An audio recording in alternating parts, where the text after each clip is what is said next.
একটা অসহায় মানুষকে খাবার খাওয়ায়া যারা এভাবে হত্যা করতে পারে তাদেরকে আমি মানুষ মনে করি না, তারা চতুষ্পদ জন্তুর চেয়ে আরো বেশি খারাপ হয়ে গিয়েছে। এই ধরনের জন্তু জানোয়ার দিয়ে ইউনিভার্সিটিতে ছাত্র ভর্তি করার কোনো দরকারই নেই। আমি আমার ছেলেকে মেয়েকে ওই ধরনের ইউনিভার্সিটির ছাত্র বানাতে চাই না যাদের মধ্যে মনুষ্যত্ব নাই। আমি চাই না এমন ছাত্র, আমি চাই না এমন সন্তান। আমি আমার সন্তানদেরকে সব সময় বলি, আমি রোল নাম্বার 1 চাই না, আমি ভালো মানুষ চাই। আপনি আজকে বাড়িতে যেয়ে বলবেন আপনার সন্তানকে রোল নাম্বার 1 দরকার নাই, রোল নাম্বার 1 হওয়া দরকার নাই, ক্লাসে ফার্স্ট হওয়ার দরকার নাই, ইউনিভার্সিটিতে ভর্তি পরীক্ষায় ফার্স্ট হওয়া আমি চাই না, আমি আমার সন্তানকে মানুষ হিসাবে দেখতে চাই। একটা মস্তিষ্ক বিকৃত লোক, যার মাথার ব্রেন ঠিক নেই, যে পাগল, যেই লোকটার কমন সেন্স ঠিক নেই, এক কথায় পাগল। পাগলের কোনো শরীয়ত নাই, পাগলের কোনো এই মানের একটা লোক ইউনিভার্সিটির ছেলে যেখানে মেধাবীরা ভর্তি হয়, নিজেদেরকে যারা মেধাবী বলে দাবি করে একটা পাগল লোককে ধরে নিয়ে চুরির অজুহাতে বিনা প্রমাণে তাকে ভাত খাওয়ায়া, আপনি চিন্তা করতে পারেন, তাকে খাবার খাওয়াবার পরে সবাই মিলে একটা রুমের ভিতরে হত্যা করলো। এখানে 10 থেকে 15 জন ভার্সিটির ছেলে ছিল। আমার কলিজায় আঘাতটা লাগছে ওই জায়গায়, এই 15 জনের ভিতরে একজনও কি মানুষ ছিল না? একজনের ভিতরে কি মনুষ্যত্ব ছিল না? একজন লোক কি বলতে পারলো না যে এই লোকটাকে এভাবে মারিস না? আর মারার আগে খাবার খাওয়াইয়া হত্যা করা, এর চাইতে জঘন্য অপরাধ আল্লাহ জমিন আর কিচ্ছু হতে পারে না। আমাদেরকে ছোটবেলা শিক্ষা দেওয়া হয়েছে, সাপ যখন শিকার অবস্থায় থাকে তাকে হত্যা করা যাবে না। আমাদেরকে ছোটবেলা শিক্ষা দেওয়া হয়েছে, একটা সাপ একটা মাছ শিকার করেছে, তার মুখের মধ্যে মাছটা আছে, এই অবস্থায় তাকে হত্যা করা যাবে না। সুতরাং ইউনিভার্সিটিতে পড়া অবস্থায় 10 জন 15 জন ছেলে মিলে একটা অসহায় মানুষকে খাবার খাওয়ায়া যারা এভাবে হত্যা করতে পারে তাদেরকে আমি মানুষ মনে করি না, তারা চতুষ্পদ জন্তুর চেয়ে আরো বেশি খারাপ হয়ে গিয়েছে। এই ধরনের জন্তু জানোয়ার দিয়ে ইউনিভার্সিটিতে ছাত্র ভর্তি করার কোনো দরকারই নেই।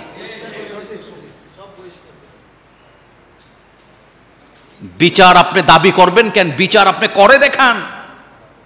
ইসলামের আইন হলো 90 দিনের ভিতরে তার বিচার করতে হবে।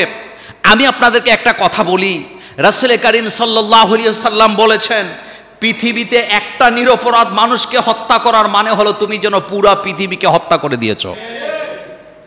আল্লাহ পাক হাদিসে কুদসিতে বলেছেন, আমার একজন নিরপরাধ বান্দাকে যদি তোরা হত্যা করস, আর আমি আল্লাহ যদি প্রয়োজন মনে করি পৃথিবীর সবগুলা মানুষকে একটা মানুষ হত্যার কারণে আমি ডিল মেরে জাহান্নামে ফেলে দেব।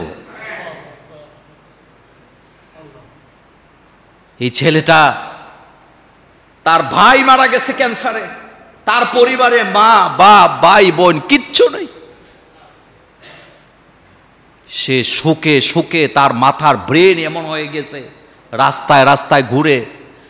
পাগলের খাবার লাগে কি লাগে না? সে চোর ছিল না, সে শুধু খাবার মানুষ থেকে চাইয়া চেয়ে খাইতো। তোরা আমাদেরকে শিখাস ইউনিভার্সিটি, আপনি বিশ্বে আজকে যা যেই দেশগুলো এগিয়ে গেছে আপনি খবর নিয়ে দেখেন, তারা ইউনিভার্সিটির দিকে নজর দেয় না। আপনি চায়না যে আগে গেছে, ইউনিভার্সিটি তাদের নজর নাই। ইউনিভার্সিটি হাজার হাজার ইউনিভার্সিটি তৈরি করা মানে লক্ষ লক্ষ ছেলেদেরকে মেয়েদেরকে আপনি বেকার তৈরি করলেন। আপনি কাজ শিখান। আজকে জাপানে যান, আপনি ক্লাস 1 থেকে ছেলে মেয়েদেরকে কাজের ট্রেনিং দেওয়া হয়। আপনি কারিগরিক শিক্ষার দিকে আপনি মনোযোগ দেন, আপনি আবিষ্কারের দিকে মনোযোগ দেন। এই পৃথিবীর একজন বিজ্ঞানী ডক্টরেট করা ছিল না। আপনি খবর নেন। আমি এই ব্যাপারে একটা জুমাতে আপনাদেরকে আলোচনা শুনিয়েছিলাম। বিশ্ববিদ্যালয়ে পড়ে বড় বড় ডিগ্রি নিয়ে কেউ বড় বড় বিজ্ঞানী হয় নাই, বরং লেখাপড়া জানে না, অল্প কিছু লেখাপড়া করেছেন, এই ধরনের লোকগুলা পৃথিবীর মানুষকে পথ দেখাইছে। ইউনিভার্সিটিতে পড়ে কি হবে তোর মধ্যে যদি মানুষত্ব না থাকে? ইউনিভার্সিটিতে পড়ায় কি হবে?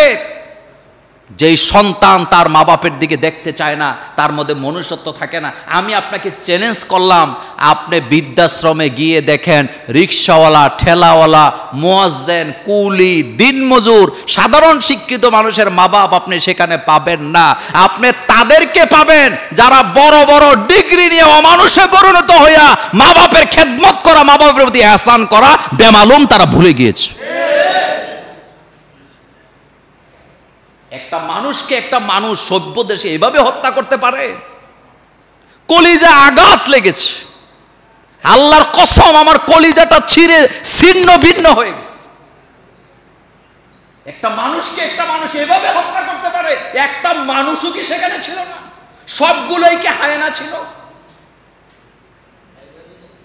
সবগুলোই কি হায়না ছিল?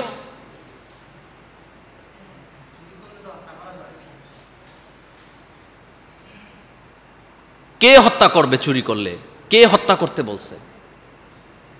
সে চোর ছিল না। আর চুরি করলে হত্যা আপনি ব্যক্তিগতভাবে করতে পারবেন? রাষ্ট্রীয় আইন, সেখানে যেই রাষ্ট্রে ইসলামী শাসন ব্যবস্থা কায়েম নাই, আপনি সেখানে এটা বলতেও তো পারেন। আইন কি নিজের হাতে তুলে নেওয়া যায়? আচ্ছা, এবার হাদিস শোনাই। হযরত ওমর রাদিয়াল্লাহু তাআলা আনহু যখন খেলাফতের দায়িত্বে ছিলেন, তিনি ঘোষণা দিয়েছেন, পেটের দায়ে কেউ যদি চুরি করে তার হাত কাটা যাবে না। পেটের দায়ে কেউ যদি চুরি করে তার হাত কাটা যাবে না। এ কথা লুট কত! তার মানে আগে খাদ্য বাসস্থানের ব্যবস্থা করতে হবে, এই হলো দাবি। তো এই পয়েন্টে আমার কথা আফসোস লাগছে, ইউনিভার্সিটিতে পড়ুয়া পোলা পাইন এমন হয়? মেধাবীরা কি এমনই হয়? আবেগে মারছে। আমি আমার ছেলেকে মেয়েকে ওই ধরনের ইউনিভার্সিটির ছাত্র বানাতে চাই না যাদের মধ্যে মনুষ্যত্ব নাই। আমি চাই না এমন ছাত্র, আমি চাই না এমন সন্তান। আমি আমার সন্তানদেরকে সব সময় বলি, আমি রোল নাম্বার 1 চাই না, আমি ভালো মানুষ চাই। আপনি আজকে বাড়িতে যেয়ে বলবেন আপনার সন্তানকে, রোল নাম্বার 1 দরকার নাই, রোল নাম্বার 1 হওয়া দরকার নাই, ক্লাসে ফার্স্ট হওয়ার দরকার নাই, ইউনিভার্সিটিতে ভর্তি পরীক্ষায় ফার্স্ট হওয়া আমি চাই না, আমি আমার সন্তানকে মানুষ হিসাবে দেখতে চাই। জাহেল বলা হয়েছে, অথবা যাদেরকে অন্ধকার বলা হয়েছে, সেই লোকগুলা বর্তমান যুগের জাহেলদের চাইতে খুব বেশি খারাপ ছিল? কথা বুঝেন নাই? খুব বেশি খারাপ ছিল? রাসূল করিম সাল্লাল্লাহু আলাইহি ওয়াসাল্লামের যুগে যারা জাহেল ছিলেন, তারা জানতেন না কিভাবে আধুনিক কায়দায় হত্যা করা যায়। এত খারাপ তারা ছিল না। পিডাইয়া পাড়াইয়া থেতলাইয়া মানুষকে ফেলে দিয়ে চলে যেত, সম্পদ নিয়ে চলে যেত। কিন্তু এখন যে হত্যাকাণ্ড হয়, এটা কি আগের চেয়ে আরো ভয়ানক হয়েছে কিনা? আসতে বললেন, ওই জায়গাটাতে একটু পড়ে যাই। আপনি কি চিন্তা করছেন, রাসূলুল্লাহ সাল্লাল্লাহু আলাইহি ওয়াসাল্লামের নবুয়তের আগের যুগকে বলা হয় অন্ধকারের যুগ, কিন্তু আমি আপনাদেরকে 100% গ্যারান্টি দিয়ে বলি, ওই যুগের মানুষগুলা চুরি করত, ডাকাতি করত, সবই করত, সবই ঠিক ছিল। কিন্তু বর্তমান যুগের মতো মেধাবী বিশ্ববিদ্যালয়ের পড়ুয়া ছেলেরা, এদের মতো এরা যে জঘন্য অপরাধ করেছেন, ওই যুগের লোকদের চেয়ে আরো জঘন্য অপরাধে তারা জড়িত হয়েছে।